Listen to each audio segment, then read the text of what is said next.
तो उन्होंने reflection of light कहाँ से स्टार्ट किया है? रे ऑप्टिक्स, यही से, रिफ्लेक्शन ऑफ लाइट से। फिर वहाँ पे स्टार्ट नहीं हुआ है। अभी स्टार्ट नहीं हुआ है। नहीं सर। ठीक है, तो मैं स्टार्ट करूँ। तो लॉ ऑफ रिफ्लेक्शन तो तुम्हें मालूम ही है ना क्या होता है? फिर फिर आप एक बार रिपीट करोगे, आपने क्या बोला? लॉ ऑफ रिफ्लेक्शन क्या होता है? Law of reflection. Law reflection, वो एक कि angle of incidence is equals to angle of reflection. हाँ, यदि यहाँ पे एक हम प्लेन सरफेस बनाएं और एक लाइट को हम इंसिडेंट करें,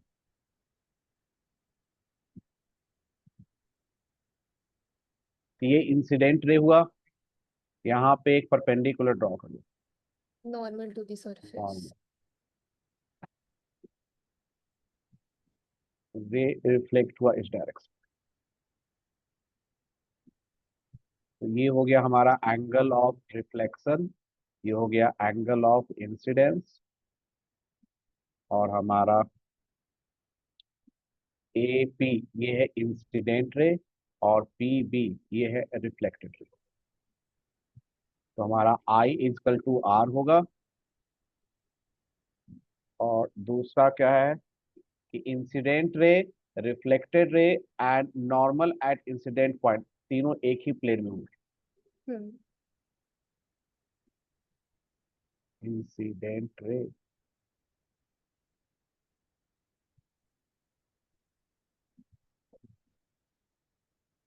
रिफ्लेक्टेड रे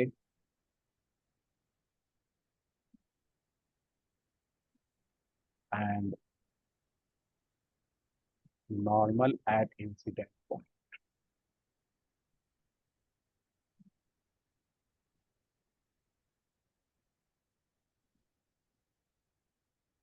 लाई इन से।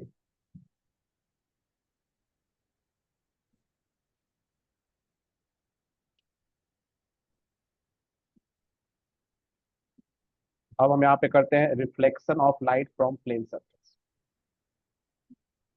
और ये जो लॉ है, रिफ्लेक्शन प्लेन सरफेस पे हो या फिर रिफ्लेक्स कर्व सरफेस पे, ये लॉ सबके लिए एप्लीकेबल है। यस। नेक्स्ट टॉपिक है हमारा reflection of light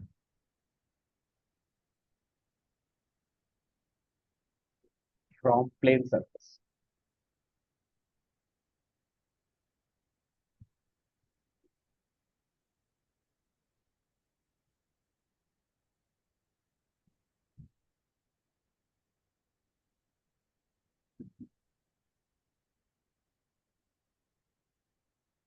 first point कि प्लेन सरफेस से जब रिफ्लेक्शन होगा तो ऑब्जेक्ट डिस्टेंस और इमेज डिस्टेंस हमेशा इक्वल होते हैं।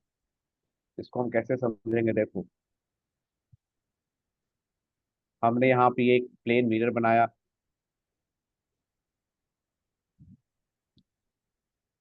और एक हमारा यहाँ पे ऑब्जेक्ट है ओ। यहाँ से हम एक रे इंसिडेंट करते हैं। तो पहला रे इंसिडेंट करते हैं सरफेस के परपेंडिकुलर। ये परपेंडिकुलर है, तो एंगल ऑफ इंसिडेंस कितना होगा? 90 डिग्री। नहीं, एंगल ऑफ इंसिडेंस 0 होगा। Sorry, 0 degree. तो रेट जो है सेम डायरेक्शन में सेम लाइन के लॉन्ग रिफ्लेक्ट कर जाएगा, है ना? यस। और दूसरा हम लेते हैं,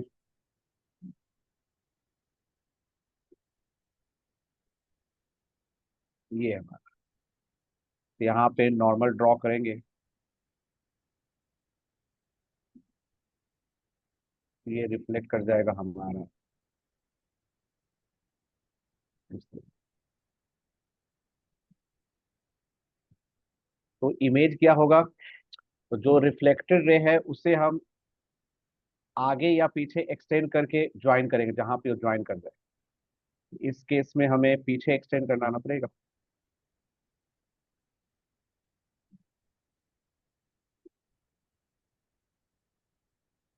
तो जो रिफ्लेक्टेड रे है ये पॉइंट आई से आता हुआ नजर आ रहा है हमें। तो आई इज कॉल्ड इमेज, लेकिन वहां पे एक्चुअली में कुछ है नहीं। उसे बोलेंगे वर्चुअल इमेज। और ऑब्जेक्ट जो है वहां से लाइट एक्चुअली में आ रहा है, तो ये है रियल ऑब्जेक्ट। तो इन जनरल लाइफ ऑब्जेक्ट का मतलब होता है जहां पे कोई, जिसका कोई मास हो, उसे हम ऑब्जेक्ट कंसीडर करते हैं। और इमेज का मतलब हम क्या समझते हैं, वो ऑब्जेक्ट एक पोजीशन की जगह पे कहीं दूसरी जगह में दिख रहा हो, तो उसे हम इमेज बोलते हैं। लेकिन रे ऑप्टिक्स में ऑब्जेक्ट एंड इमेज का डिफरेंस अलग है, डिफिनेशन अलग है। रे ऑप्टिक्स में ऑब्जेक्ट का डिफिनेशन है रिफ्लेक्शन या रिफ्रैक्शन से पहले, बिफोर रिफ्लेक्शन और बिफोर रिफ्रैक्शन, लाइट जिस पॉइंट से आ रहा है या जिस पॉइंट पे जा रहा हो, दोनों को बोलेंगे हम ऑब्जेक्ट। और रिफ्लेक्शन या रिफ्रैक्शन के बाद, वो पहले था ये बाद में, लाइट जिस पॉइंट से आ रहा है या जिस पॉइंट पे जा रहा है, उसे बोलते हैं इमेज। तो इस एग्जांपल में रिफ्लेक्शन से पहले रे वो पॉइंट से आ रहा है, तो हुआ रियल ऑब्जेक्ट, और एक्चुअली में आ रहा है तो रियल ऑब्जेक्ट। और रिफ्लेक्शन के बाद जो रिफ्लेक्टेड है वो पॉइंट आई से अपीयर हो रहा है कि वहां से आ रहा है, तो ये इमेज है वर्चुअल इमेज। आई ठीक बात है। समझ में? ठीक है। अब यहाँ पे देखो, ये हो गया एंगल ऑफ इंसिडेंस, ये हो गया एंगल ऑफ रिफ्लेक्शन, दोनों सेम होता है तो थीटा। और ये थीटा है तो कॉरस्पॉन्डिंग एंगल से ये थीटा, और ये थीटा है तो ये भी थीटा, ऑल्टरनेट एंगल। अब ये दोनों ट्रायंगल क्या कॉन्ग्रुएंट हो जाएगा? Yes sir. 90 90 कॉमन, एक एंगल भी कॉमन ए ए एस से हो जाएगा। और जब कॉन्ग्रुएंट हो जाएगा तो हमारा जो ऑब्जेक्ट डिस्टेंस है और इमेज डिस्टेंस, ये दोनों इक्वल है। ये हो गया हमारा ऑब्जेक्ट डिस्टेंस, और ये हो गया हमारा इमेज। तो यहाँ पे हमारा object distance is equal to image.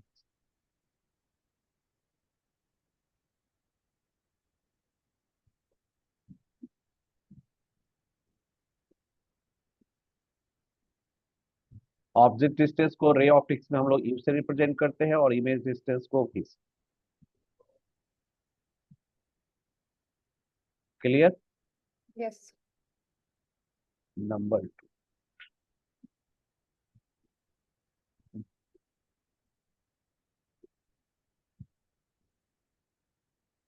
Object का साइज और इमेज का साइज भी इक्वल होगा। इससे भी हम बना लेते हैं डायग्राम्स। ये हमारा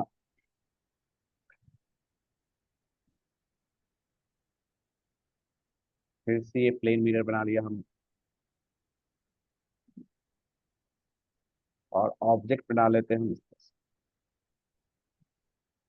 ये हमारा ऑब्जेक्ट है ए बी। तो हमारा ए का इमेज वह कहाँ पे बनेगा, तो object distance is equal to image distance.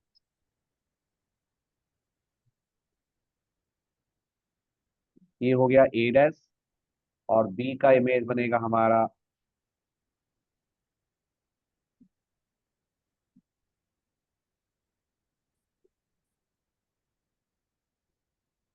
ये हो गया ए डैश, और ये हो गया बी डैश। अब हम अब यहाँ पे समझोगे, ये डिस्टेंस इक्वल, और ये डिस्टेंस और ये डिस्टेंस इक्वल और पैरेलल है। तो क्या हम ये बोल सकते हैं कि ये भी दोनों इक्वल होंगे? Yes sir. यहाँ पे ऑब्जेक्ट डिस्टेंस और इमेज डिस्टेंस हमारा क्या हो गया, इक्वल। ऑब्जेक्ट साइज, ये डिस्टेंस नहीं, ऑब्जेक्ट साइज। तो प्लेन मिरर से जब भी रिफ्लेक्शन होगा तो ऑब्जेक्ट का साइज और इमेज का साइज भी सेम। Okay, done. एक मिनट सर। यस सर, आप मेरे को नोट्स भेज दोगे तो मैं तब कॉपी कर लूंगी। हाँ, मैं तो भेज भी दूंगा, कभी कभी भूल जाता हूँ ना, इसलिए नहीं। ठीक है sir. Number 3,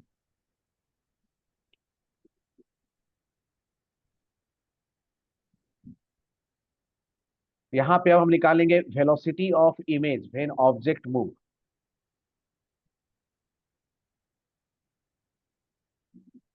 velocity of image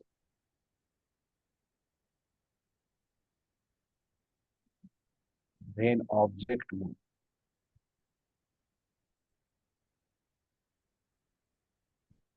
अब इसमें भी दो केस हैं।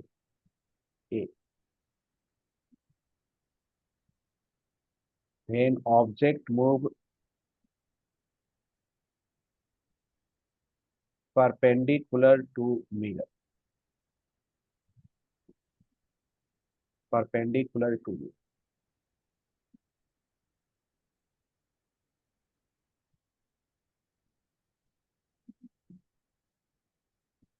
ये हमारा मिरर, ये हमारा ऑब्जेक्ट है ए,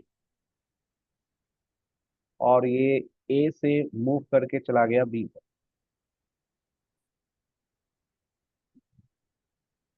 तो ए का इमेज कहाँ पे बनेगा और बी का इमेज कहाँ पे बनेगा? तो ए के लिए हमारा image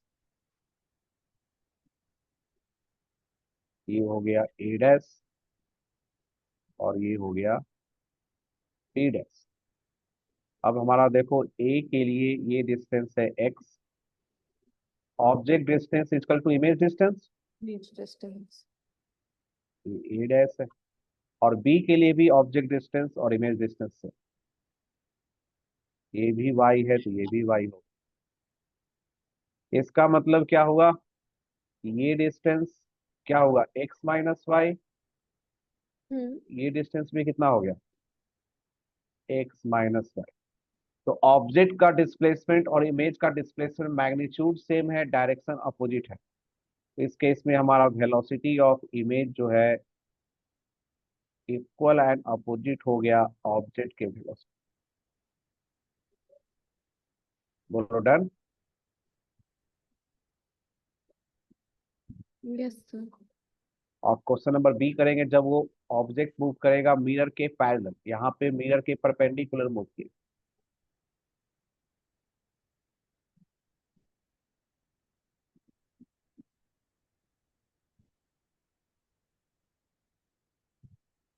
when object move perpendicular to mirror, नहीं परपेंडिकुलर नहीं, पैरेलल टू,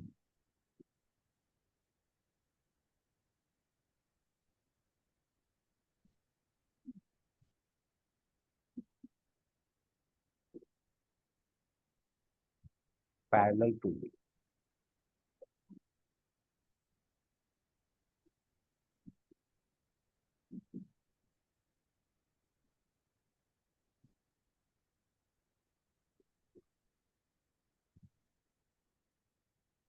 ये हमारा ऑब्जेक्ट है ए,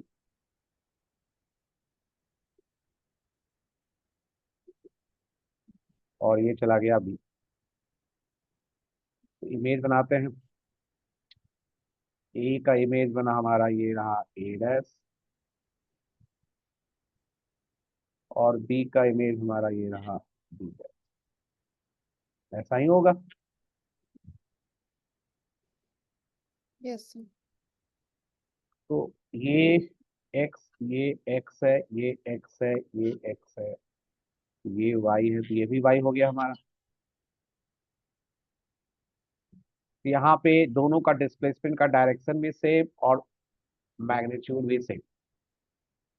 यहाँ पे velocity of image velocity of object के इक्वल। तो जब वो मिरर के परपेंडिकुलर मूव करेगा तो वेलोसिटी इक्वल एंड अपोजिट होगा, परपेंडिकुलर मूव पैरेलल मूव करेगा तो इक्वल होगा, और यदि एंगल पे मूव करे तो उसका कंपोनेंट लेके कर लो। तो जो तुम्हारा कंपोनेंट मिरर के परपेंडिकुलर होगा उसका डायरेक्शन अपोजिट कर दोगे, वैल्यू सेम। और जो पैरेलल है उसमें मैग्नीट्यूड भी सेम, डायरेक्शन भी सेम। क्लियर। Yes, sir. तो यहाँ पे हमने वेलोसिटी ऑफ इमेज निकाला जब ऑब्जेक्ट मूव कर रहे हैं। अब हम फोर्थ में करेंगे जब मिरर मूव करेगा।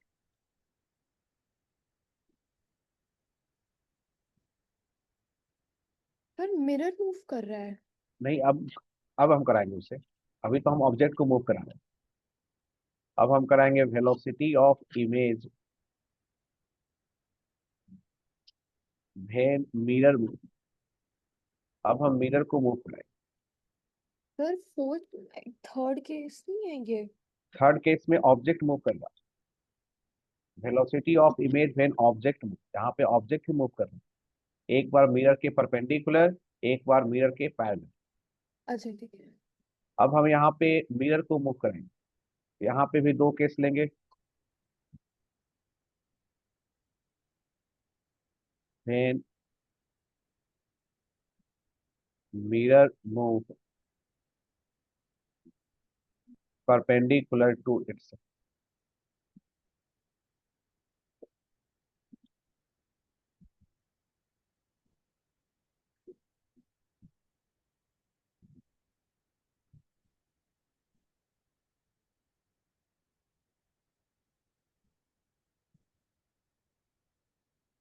हमारा ये ऑब्जेक्ट है और ये मिरर का पोजीशन हमारा। अब ये मिरर मूव कर गया। अब ये मिरर हमारा इतने डिस्टेंस से मूव कर गया।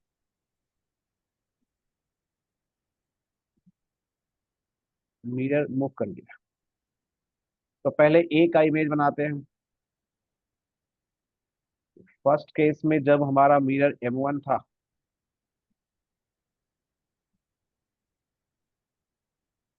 इसका इमेज बना हमारा ए डैश।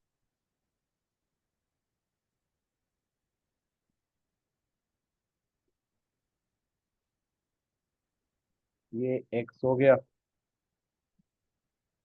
ये एक्स। आई बात समझ में? यस। अब हमारा मिरर जो है वाई डिस्टेंस से मूव कर गया। तो अब हमारा ऑब्जेक्ट डिस्टेंस जो है x-y हो गया। अब मिरर M2 को देखेंगे ना हम। ऑब्जेक्ट तो अपने पोजीशन पे है, मिरर वाई डिस्टेंस से मूव कर गया, तो ऑब्जेक्ट डिस्टेंस क्या हो गया, x-y। हाँ ठीक है। तो इमेज डिस्टेंस क्या हो जाएगा, तो अब इमेज हम बना लेते हैं यहाँ पे A X double plus dash. Y. ये भी सेम ही रहेगा, object distance image distance same. अच्छा हाँ वो तो हिले ठीक है। ये सेम ही रहेगा ना। तो ये हमारा हो गया, एक्स ये भी x-y। तो हमारा इमेज कितने डिस्टेंस से मूव किया, ये डिस्टेंस। वाई डिस्टेंस है। ये डिस्टेंस कितना निकलेगा, तो वाई। y नहीं आया। एक मिनट एक मिनट।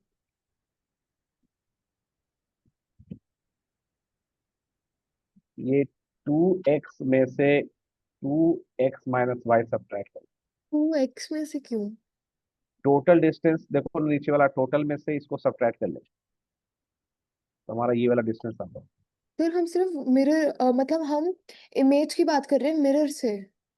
हम निकालना चाह रहे इमेज का, जो पहले इमेज का पोजीशन था ए डैश, अब इमेज का पोजीशन है ए डबल डैश। अब ये डिस्टेंस निकालना चाह रहे हैं। तो देखो डायग्राम में कैसे बनाओगे। हाँ। तो जैसे आप ये जो डिस्टेंस निकाल रहे हो ये आप ऑब्जेक्ट के रिस्पेक्ट से निकाल रहे हो? नहीं, मैं निकाल रहा हूँ इमेज कहाँ पहले था अब कहाँ पे। इमेज कितना मूव किया। इमेज पहले था ए डैश, अब इमेज है A double dash.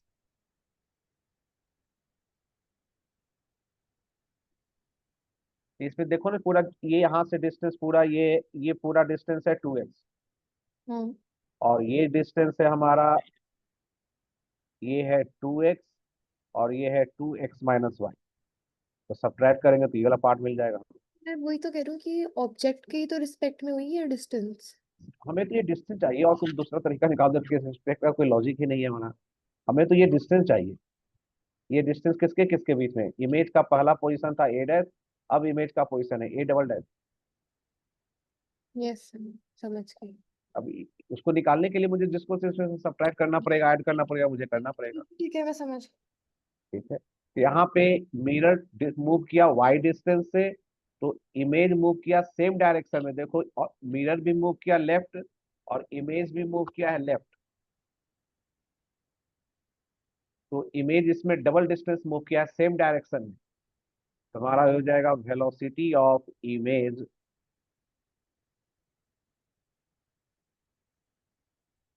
velocity of image is equal to double velocity of mirror. Clear? Yes sir.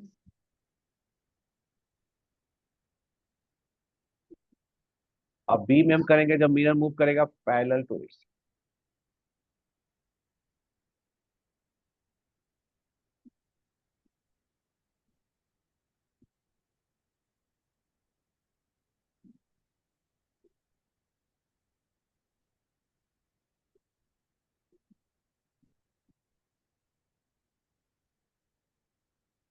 Mirror move parallel to it's.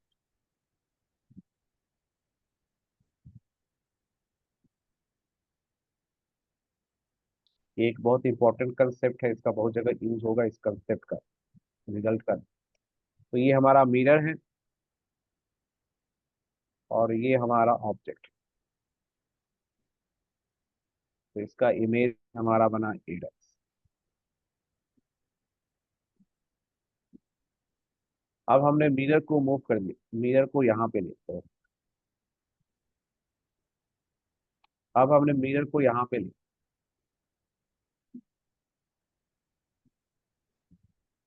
ये है M1 और ये है M2। तो ऑब्जेक्ट जो डिस्टेंस है वो परपेंडिकुलर डिस्टेंस होता है, तो मिरर नीचे हो या ऊपर हो परपेंडिकुलर डिस्टेंस तो सेम ही रहा ना। Yes sir. तो हमारा इमेज यदि हम रे डायग्राम बनाए हैं, तो रे यहाँ से रिफ्लेक्ट कराओ या फिर रे को यहाँ से रिफ्लेक्ट कराओ या फिर रे को यहाँ से रिफ्लेक्ट कराओ, वो जब वो तुम्हारा रिफ्लेक्ट होगा तो पीछे एक्सटेंड करोगे तो ए डैश पे ही मिलेगा।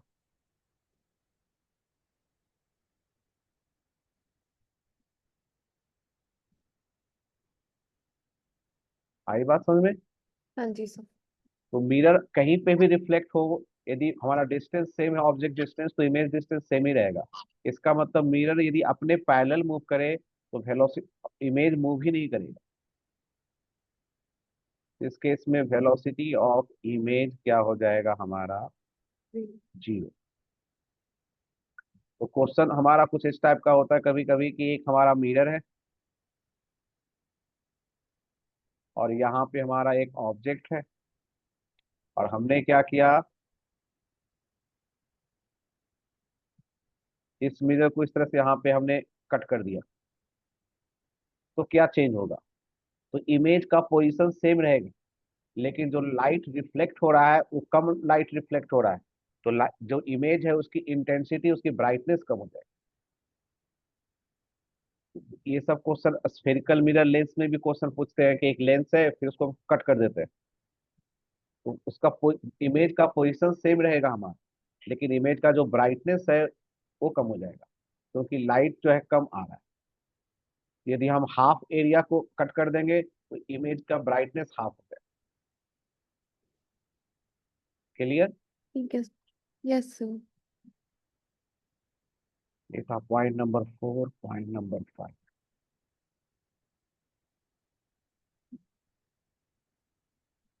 तो मतलब हमें जितनी ब्राइटनेस ऑब्जेक्ट में दिखेगी उससे कम इमेज में नहीं, दिखेगी। पहले के रिस्पेक्ट में, पहले के रिस्पेक्ट में ऑब्जेक्ट से हाँ। कंपेयर नहीं करना, इमेज को इमेज के कंपेयर से इमेज कंपेयर से करना। ठीक है। Number 5, rotation of reflected.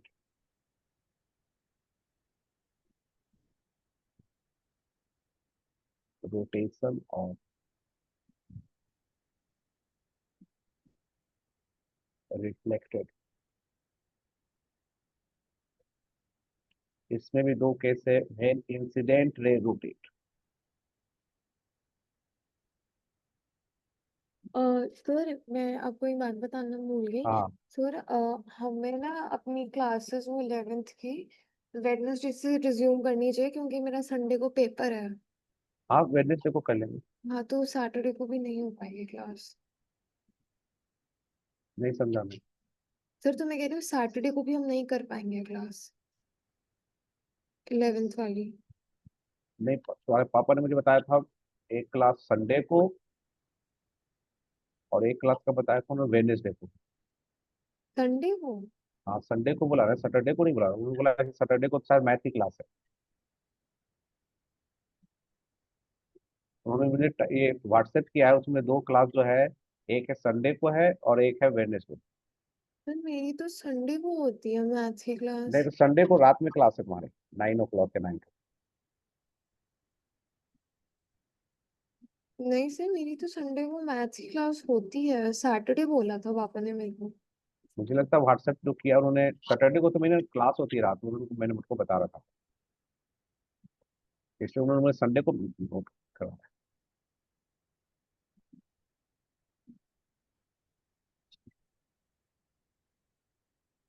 चलो सर, हम पहले वेडनेसडे को करते हैं अगले, फिर मैं आपको पेमेंट देख के बता दूं, कहीं क्या पता मेरे को उल्टा याद रह गया हो।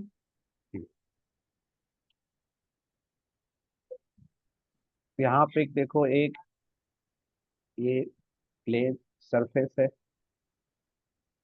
और हम एक रे इंसिडेंट करा देते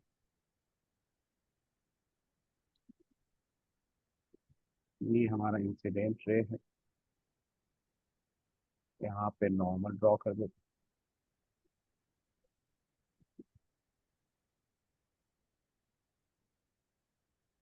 हैं। ये हमारा रिफ्लेक्टेड रे। तो angle of incidence equal to angle of reflection होता है। ये एंगल आई है, ये एंगल भी आई होगा, ठीक है। हम्म। अब हम इंसिडेंट रे को रोटेट कराएंगे, इसका थोड़ा हम कलर चेंज कर देते हैं।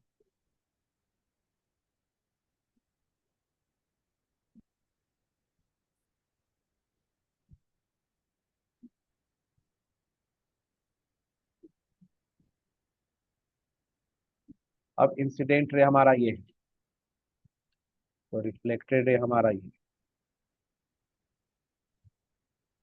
तो अब हमारा एंगल ऑफ इंसिडेंस है, इंसिडेंट रे जो है वो रोटेट किया कितने एंगल से, थीटा से। ठीक है। तो अब angle of incidence I minus theta हो जाएगा। हम्म। तो reflected ray, reflect angle of reflection भी आई माइनस थीटा हो जाएगा। होगा ऐसा? Yes sir. तो ये एंगल निकालोगे तो ये भी थीटा आ जाएगा। तो इंसिडेंट रे जितने एंगल से रोटेट हुआ, रिफ्लेक्टेड रे भी सेम एंगल से रोटेट हुआ, डायरेक्शन अपोजिट है।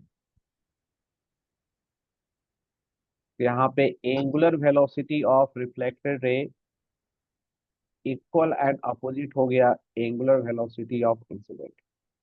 क्लियर? Yes sir. अब हम यहाँ पे मिरर को रोटेट करें,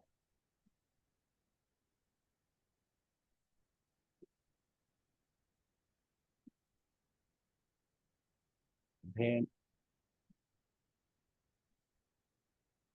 मिरर रोटेट।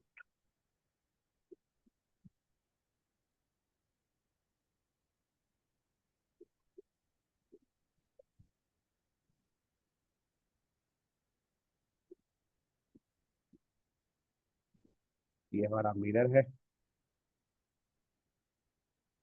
ये हमारा नॉर्मल है,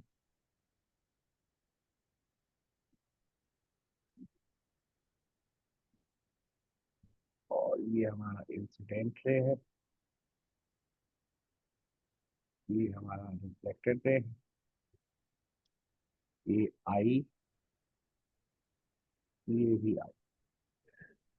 अब हमने मिरर को रोटेट कर,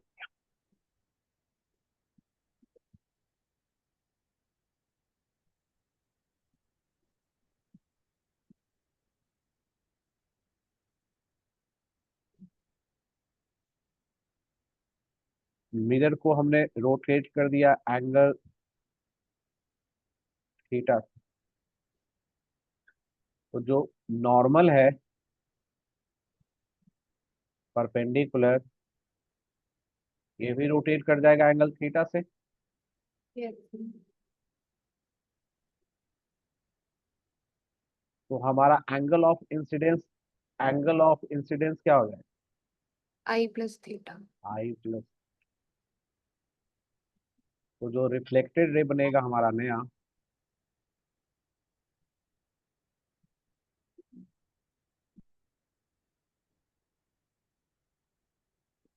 तो नॉर्मल हम के साथ ये एंगल भी कितना बनाएगा? आई प्लस आई theta. Plus theta.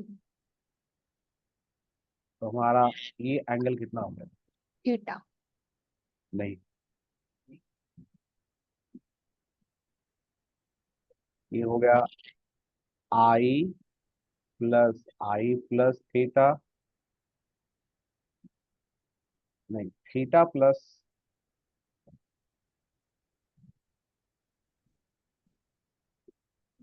Theta plus आई प्लस थीटा माइनस आई, ये टू थीटा हो।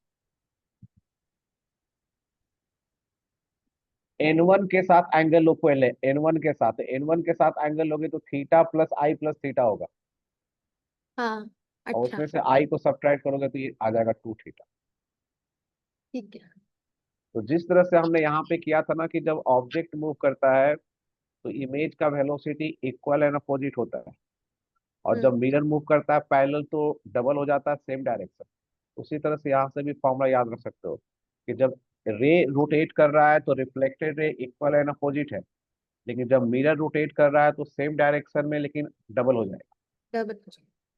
यहाँ पे हो जाएगा omega of reflected ray equal to double omega of mirror. ठीक, यस। ये था point number 5। Point number 6, angle of deviation.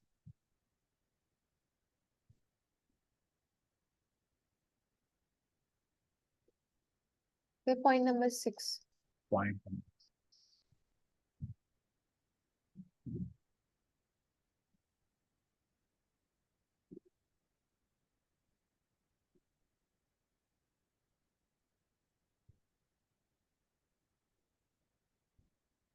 ये हमारा सरफेस, इस पे हमने एक नॉर्मल ड्रॉ कर दिया।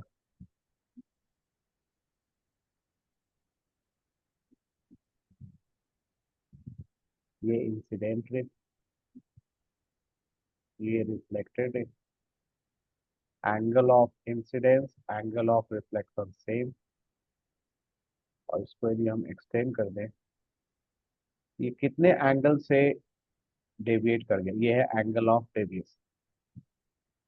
तो कैसे निकालेंगे? तो आई प्लस डेल्टा इजकल टू 185। तो डेल्टा का वैल्यू हो गया पाई माइनस 2।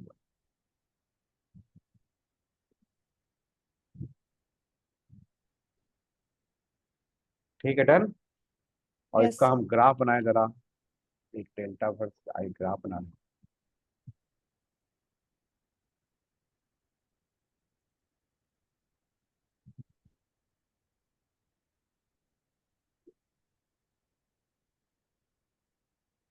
तो डेल्टा और आई, यहाँ पे आई का वैल्यू 0 लोगे नेगेटिव स्लोप तो जाएगी। डेल्टा का वैल्यू पाई होगा, आई।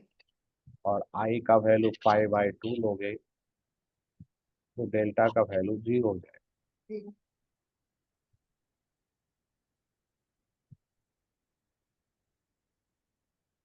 ये चीज, ये हो गया पाई बाय 2 0, और ये हो गया 0। ठीक है, और स्लोप -2। हाँ स्लोप -2 हो जाएगा। ठीक है। अब हम इसके कुछ प्रॉब्लम करते हैं।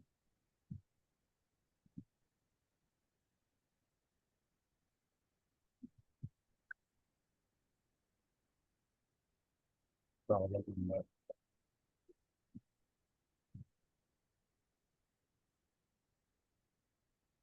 हम दो मिरर लेते हैं परपेंडिकुलर टू ईच अदर। ये भी एक मिरर, ये भी एक परपेंडिकुलर। एक रे इंसिडेंट हुआ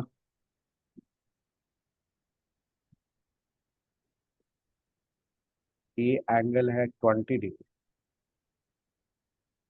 तो हमें बताना है फाइनल एंगल ऑफ डेविएशन क्या हो। Find total angle of deviation.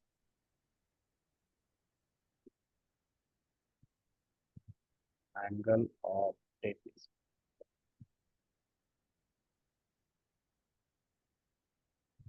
दो बार रिफ्लेक्शन होगा, एक बार नीचे वाले मिरर से, एक बार दूसरे वाले मिरर से। दो मिरर है M1 M2। बना सकते हो इसे। फिर मैं M1 से निकाल सकती हूँ आंसर। M1 से रिफ्लेक्ट कराओ इसे और उसे M2 पे पहुंच जाएगा। ओके। तो एंगल ऑफ इंसिडेंस, अच्छा। ओ, ये रे ऑप्टिक्स में हमें, इसका दूसरा नाम है ज्योमेट्रिक ऑप्टिक्स। तो इसमें हमें ज्योमेट्री बनानी पड़ेगी, फॉर्मूले से सेट नहीं बनेगा जब तक हम डायग्राम नहीं बना पाए। इसलिए रे ऑप्टिक्स जो है कुछ लोगों के लिए बहुत डिफिकल्ट होता है, जो बिना डायग्राम बनाए काम करना चाहते हैं।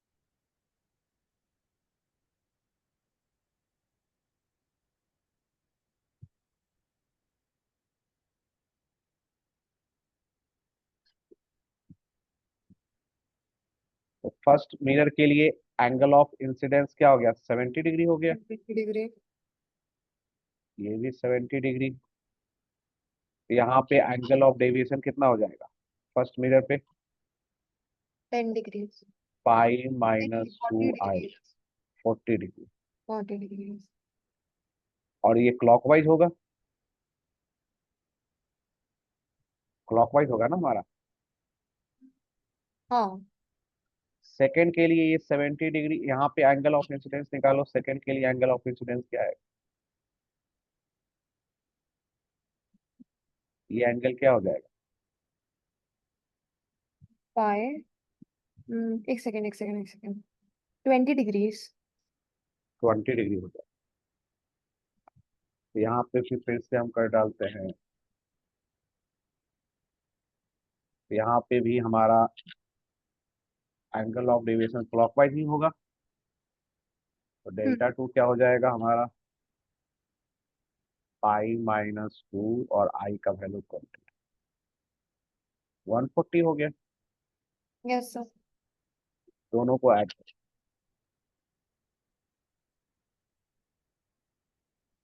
हो गया 180। 180 डिग्री का मतलब एंटी पैरेलल चला गया वो। मतलब, अच्छा। मतलब इंसिडेंट रे और रिफ्लेक्टेड रे एंटी पैरेलल हो गया ना। हाँ। तो यस। ये जो, और ये जो है ना, हाँ ये हमेशा ही होगा। मैंने यहाँ पे 20 लिया, मैं 30 करता, 40 50 कुछ भी करता, हमेशा यही होता। ये एंगल ऑफ इंसिडेंस पे डिपेंड ही नहीं करेगा। यस सर, समझ गई। ठीक है। Next problem.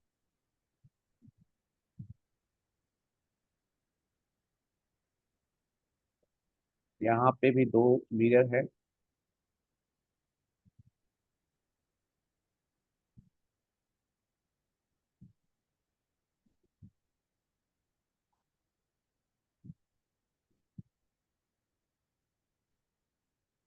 इसमें क्वेश्चन कर रहा है क्या, लाइट जो है कि एक मिरर पे इंसिडेंट किया दूसरे मिरर के पैरेलल, और यहाँ से रिफ्लेक्ट होके जब गया सेकेंड मिरर पे, तो जब रिफ्लेक्ट हुआ तो फर्स्ट मिरर के पैरेलल। क्वेश्चन समझ में आया। यस। दो मिरर है एट सर्टेन एंगल, एक रे इंसिडेंट हुआ एक मिरर पे दूसरे मिरर के पैरेलल, और after reflection from second mirror it become parallel to first mirror. तो हमें बताना है कि दोनों मिरर के बीच में एंगल क्या है।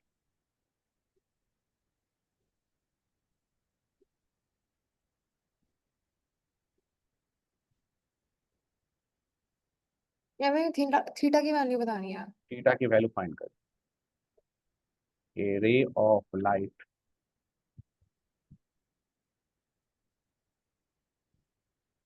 Incident at first mirror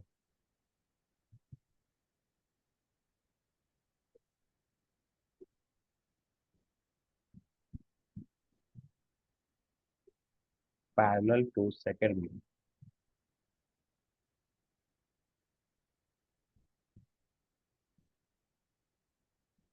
and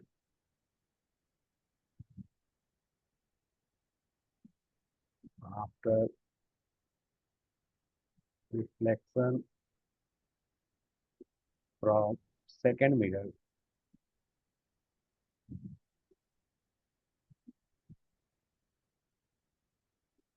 it becomes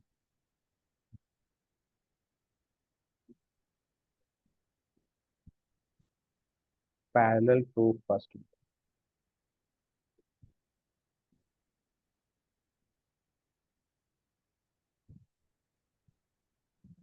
Find angle between two mirrors.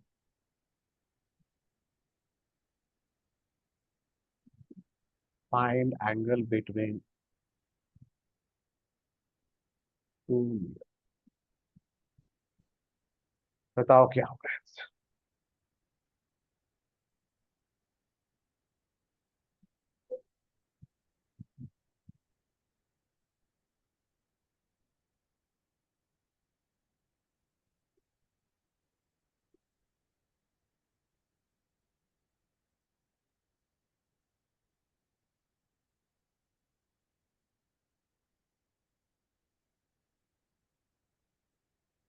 यहाँ पे एक नॉर्मल ड्रॉ करो,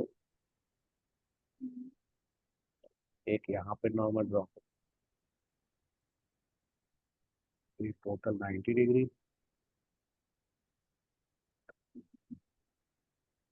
और हमारा ये और ये पैरेलल है तो ये थीटा है, तो हमारा ये भी थीटा हो जाएगा, और ये हम्म थीटा है तो ये भी थीटा। अब देखो एक चीज तुम याद रख सकते हो, जैसे हम याद रखते हैं ना कि angle of incidence equal to angle of reflection. तो यहाँ हम्म पे एंगल ऑफ इंसिडेंस तो नॉर्मल के साथ लेते हैं, यदि सरफेस के साथ ही लेंगे तो वो भी इक्वल ही होता है। देखो सरफेस के साथ 20 है तो इधर भी 20 ही बनेगा।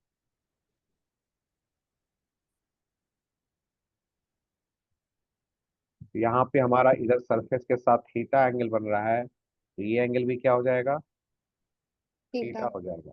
और ऊपर में भी देखो थीटा है, तो ये एंगल भी क्या हो जाएगा हमारा, थीटा हो जाएगा। और इस ट्रायंगल के तीनों एंगल सेम है तो थीटा का वैल्यू 60 हो। फिर एक मिनट ऊपर वाला थीटा ही हो जाएगा। इ- ऊपर वाला थीटा इसलिए क्योंकि कॉरस्पॉन्डिंग एंगल नीचे वाले थीटा से, मिरर के बीच में जो एंगल थीटा है ना, उससे कॉरस्पॉन्डिंग एंगल पैरेलल हो गया ना उसके फेस। किसके एक सेकंड मेरे को समझ नहीं आया ये ऊपर। क्वेश्चन क्वेश्चन क्या था, जो सेकंड टाइम रिफ्लेक्शन होगा वो फर्स्ट मिरर के पैरेलल है, हाँ ओहो। ठीक है ठीक है ठीक तो है। कॉरस्पॉन्डिंग एंगल हो गया ना हमारा। ठीक है। तो इस तरह से थीटा थीटा इक्वल हो गया हमारा, तो ये हमारा बन गया theta plus theta plus theta 180, theta equal to हो गया 60। ठीक है, डन। यस। Question number 3।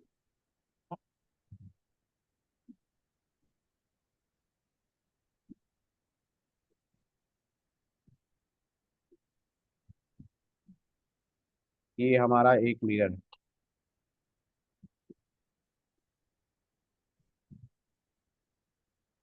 और ये एंगल है थीटा। एक रे ऑफ इंसिडेंट इंसिडेंट हुआ हॉरिजॉन्टली, और रिफ्लेक्ट होने के बाद वो वर्टिकल होगी। तो हमें बताना है कि थीटा क्या है।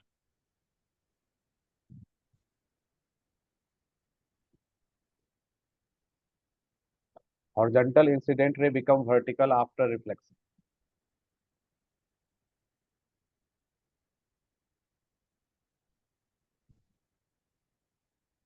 Horizontal incident ray, 5/4। हाँ 45 बिकम वर्टिकल आफ्टर रिफ्लेक्शन।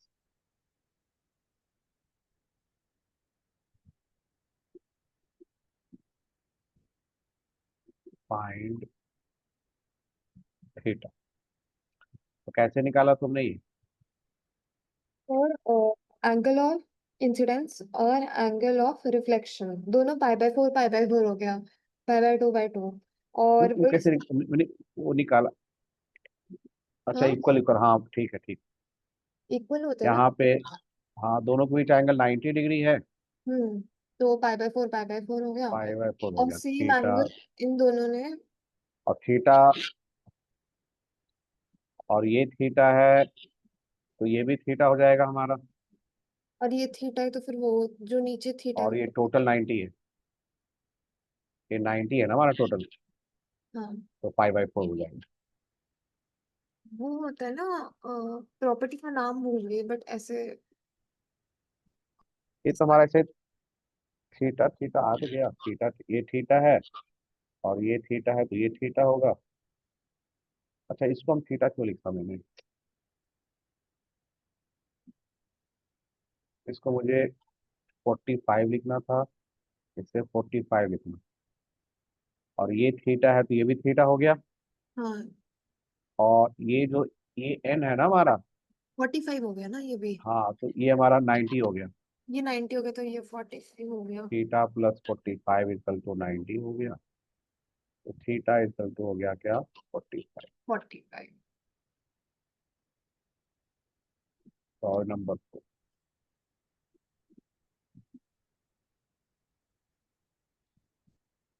अब एक बहुत ही फेमस क्वेश्चन है। हमारे पास एक रूम है, एक ये वॉल, और यहाँ पे एक पर्सन। पर्सन की हाइट है 6 फीट।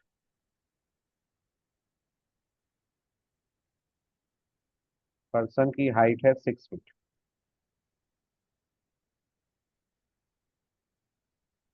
तो वो सामने वाले वॉल पे मिनिमम कितने हाइट का एक प्लेन मिरर लगाए कि वो अपना फुल इमेज देख सकता है?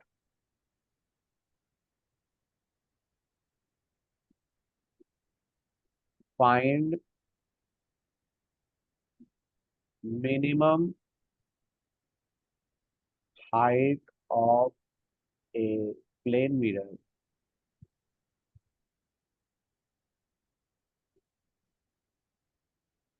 ऑन वॉल so that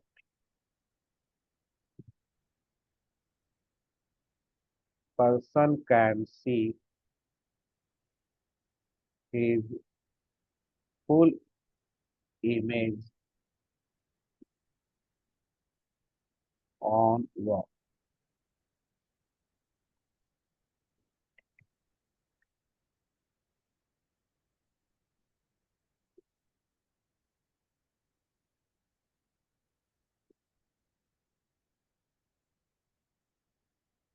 एक प्रॉब्लम बनेगा। हाँ,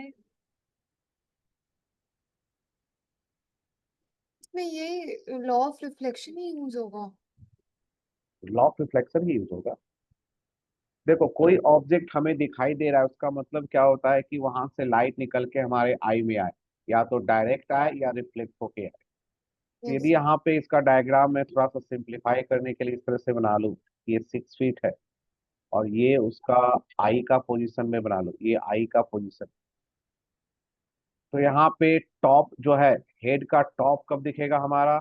जब लाइट जो है यहाँ से आगे जाए और रिफ्लेक्ट होके उसके आई में आए। आई बात समझ में? उसी तरह से उसका फिट जो है कब दिखेगा? जब लाइट जो है इस तरह से गया और रिफ्लेक्ट होके आ।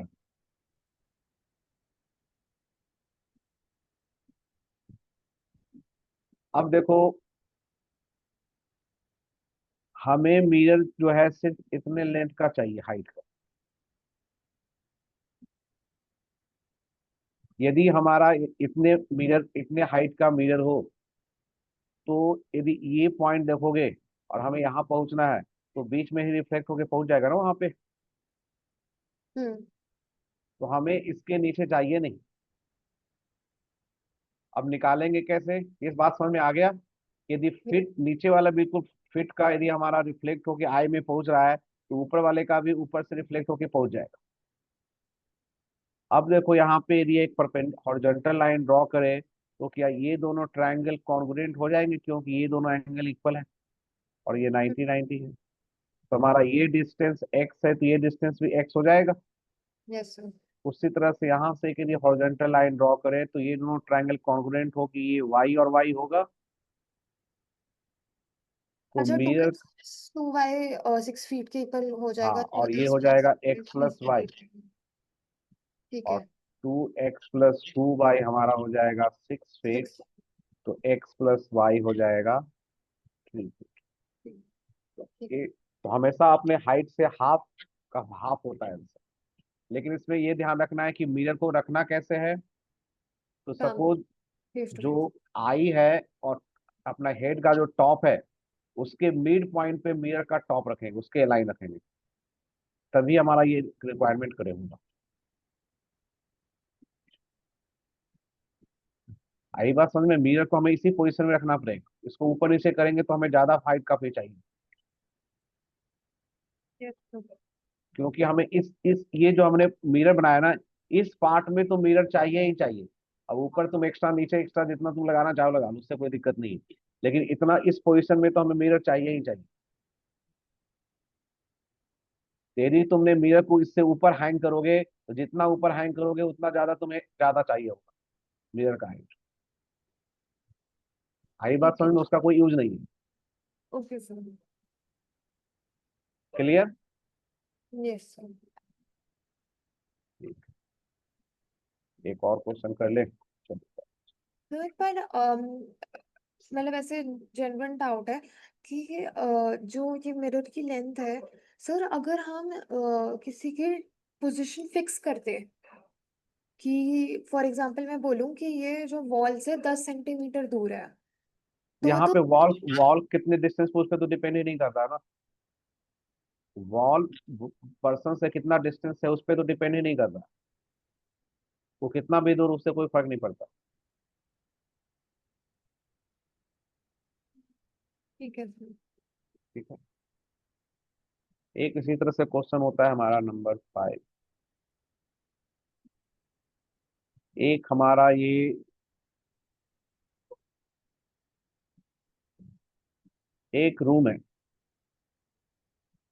रूम का जो ये है 12 फीट, और एक लड़का जो है बीचों बीच में है।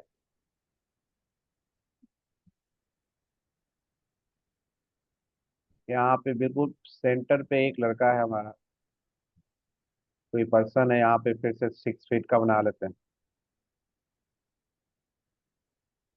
हमने मिरर को हैंग रखना है सामने फ्रंट वॉल पे, लेकिन उसे अपना इमेज नहीं देखना, उसे पीछे वाले वॉल का पूरा इमेज देखना है। और वॉल का इससे देने की जरूरत तो नहीं है, इस पे डिपेंड नहीं करता है। वॉल का हाइट है 12 फीट। तो इसे अपने बैक वॉल जो है रियर वॉल, उसका इमेज देखना है फ्रंट वॉल के मिरर में। तो मिरर का मिनिमम हाइट क्या होगा ये बताना है। और ये जो पर्सन है वो बिल्कुल बीचों बीच में है, रूम के बिल्कुल बीचों बीच में।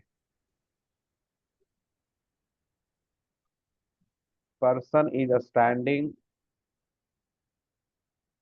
Person is standing. Sir even आपने बोला कि ये स्क्वायर शेप्ड रूम है क्या बोले?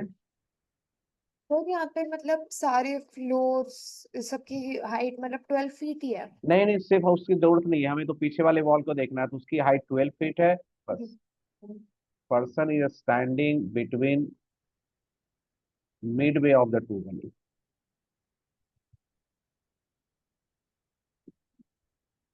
Midway of two wall. Find minimum height of mirror on front wall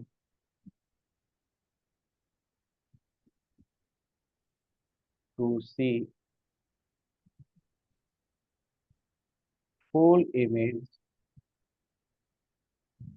of its real wall, rear wall, rear wall, बस ठीक है। Of height 12 feet.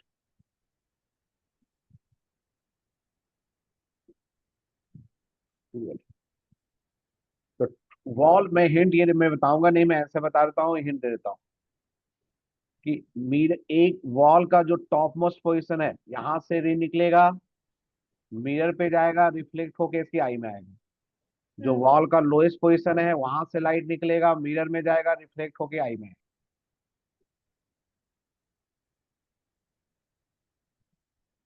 ठीक है, तो इस तरह से बनाओगे। इसमें भी कॉन्ग्रुएंट ट्रायंगल का यूज होगा। मैं डायग्राम बना दूं क्या? नहीं सर, डायग्राम तो मैंने भी बना लिया। इसका आंसर है 4 फीट।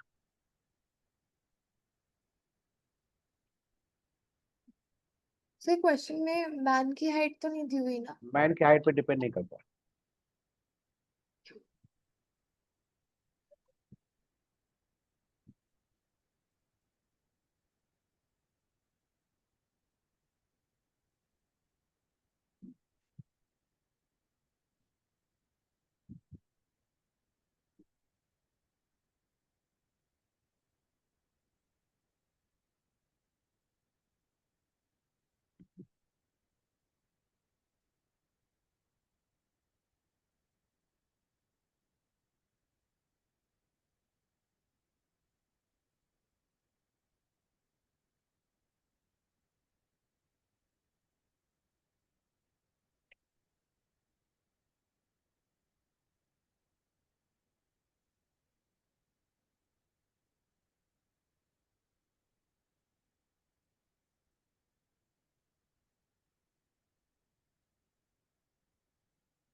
हाँ हेलो।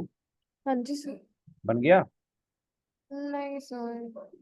इसमें इस तरह से देखो डायग्राम बनेगा, यहाँ से रे जाएगा, यहाँ से,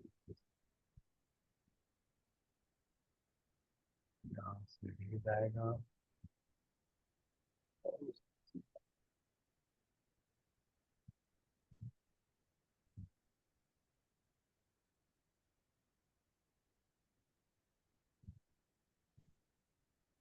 यहाँ पे एक हॉरिजॉन्टल लाइन ड्रॉ करो। तो ये दोनों ट्रायंगल कॉन्ग्रुएंट हो जाएंगे।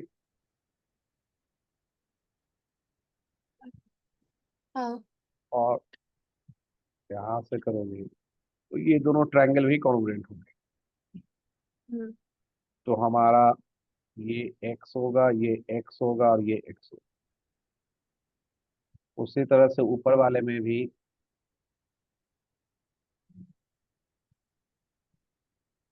ये दोनों ट्रायंगल भी कॉन्ग्रुएंट होंगे और ये दोनों ट्रायंगल भी कॉन्ग्रुएंट होंगे। ये वाई होगा, ये वाई होगा, ये y। तो बन गया हमारा। और मिरर चाहिए हमें ये वाला। तो मिरर का हाइट हो गया x+y और टोटल हो गया 3x+3।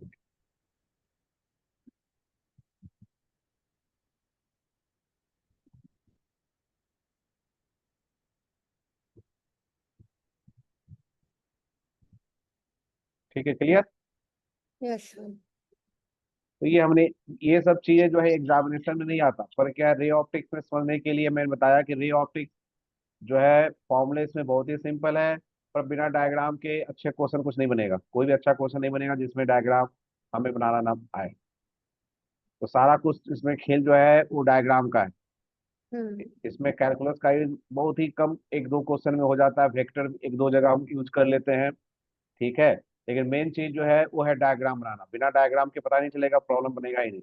और दूसरा होता है साइन कन्वेंशन यूज करना, जो 10 क्लास में तुमने किया होगा ना, यू भी प्लस माइनस लेते हैं, तो भी बिना डायग्राम के पता नहीं चलेगा कि कौन यू पॉजिटिव होगा या नेगेटिव होगा।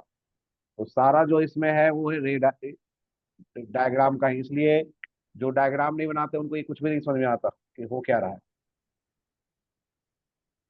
ठीक है, तो बाकी नेक्स्ट क्लास हम लोग करते हैं, कल करेंगे ना 11 बजे। यस। ठीक। Thank you sir.